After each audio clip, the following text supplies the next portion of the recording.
Well, don't they look good enough to eat? That's exactly what I'm planning on doing on them, to be fair.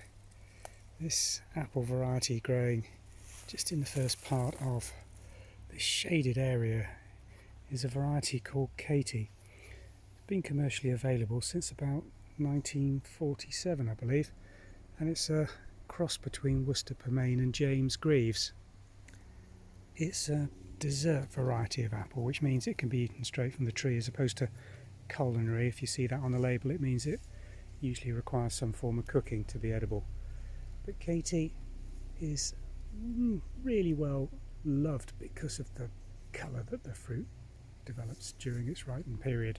And we're now into October, and these are not going to stay on this tree for very much longer. So it's time to start picking these, and they won't keep for an awful long time. They will keep for a period, and certainly if you've got a vegetable compartment in a refrigerator, then you can extend the life of these apples in storage for a good couple of weeks. But this isn't an apple variety that's going to last through to the spring. General rule is the later the apple matures, the longer it's likely to store for. But with dessert apples, the level of acidity in the fruit is never going to be at the levels of the culinary alternatives such as the Permaines, the cookers. So these really need consuming quite quickly after they've ripened. And this tree is quite a small tree. It's probably on a semi-dwarfing rootstock.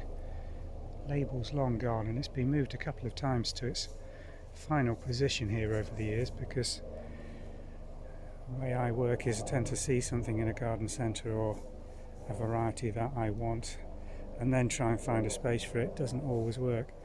It's perfectly possible, if you get these on a really dwarfing rootstock, to grow these in a pot, so there's no reason why they couldn't be moved and grown at various positions in even the smallest of garden.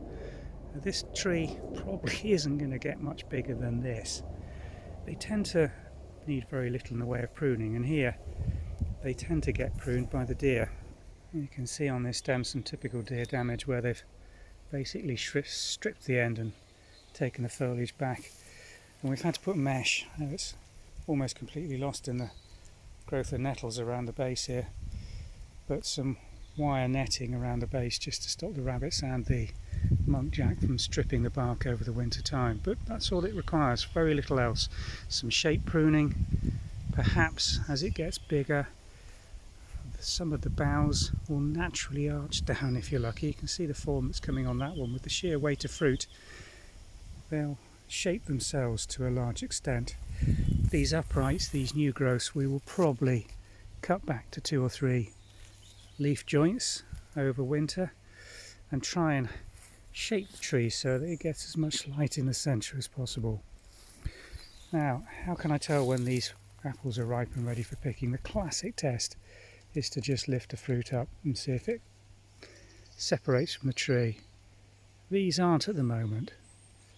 They probably could be left on for another week or so. But I'm going to pick some of these and start using them, because we are starting to get quite a bit of bird damage on these, as you can see on these fruits here. You can't net an apple tree effectively, you can't keep the birds off them. We've got a whole range of wildlife here that comes and will feast on these apples over the coming weeks. So by starting to pick some of the fruit, and I'm probably going to harvest maybe a dozen of these today, 6 to use straight away, and 6 I'm going to try storing in a refrigerator just in the vegetable compartment and see if I can extend the life of those apples while we continue to pick the remainder.